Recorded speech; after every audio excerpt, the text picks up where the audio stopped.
Salut les amis, un petit tuto rapide pour répondre à une question que m'a posée mon ami Sylvain, à qui je dédie ce tuto, qui est un compositeur de grand talent et qui est autodidacte. Et ça, j'admire beaucoup.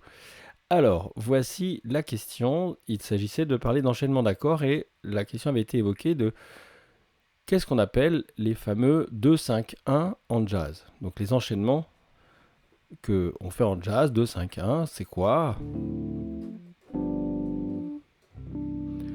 Voilà, tout simplement. Alors, on va simplifier les choses. Vous allez tout simplement prendre la gamme de Do, donc Do, Ré, Mi, Fa, Sol, La, Si, Do, et vous allez considérer que le Do, c'est la note 1, donc la 1, c'est la note de départ, donc c'est l'accord de départ. Donc le 1, c'est le Do, le 2, c'est le Ré, le 3, bah, c'est le Mi, le 4, c'est le Fa, le Sol, c'est le 5, le 6, le 7 et le 8, La, Si, Do.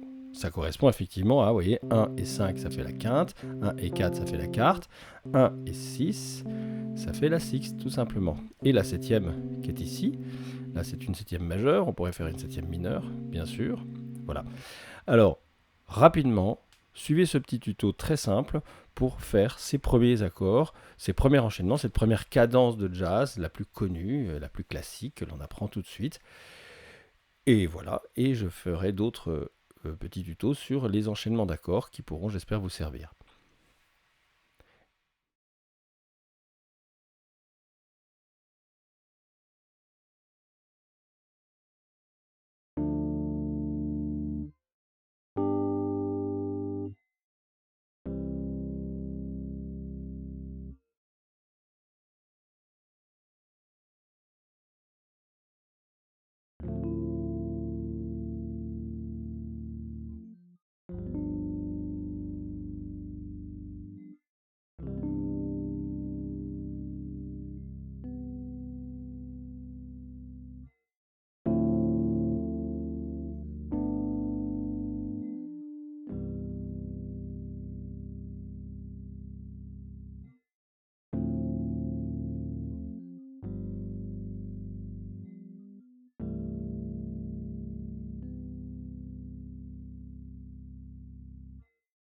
Voilà, maintenant si vous avez compris, vous pouvez démarrer sur du Do, comme on vient de faire, mais vous pouvez aussi démarrer sur du Ré, auquel cas le Ré deviendra le 1, le Mi le 2, le Fa dièse ici le 3, 4, 5, 6, 7 et 8.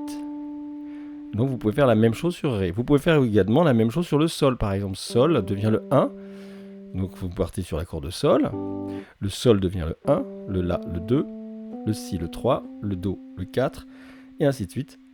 5, 6, 7 et 8. Ce qui pourra nous donner. Par exemple, on pourra faire effectivement...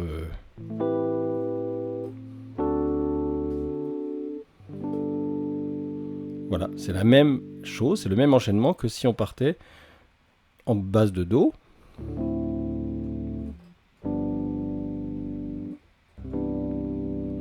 Voilà.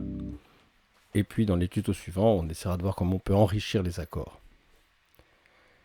Allez, bon exercice à tous.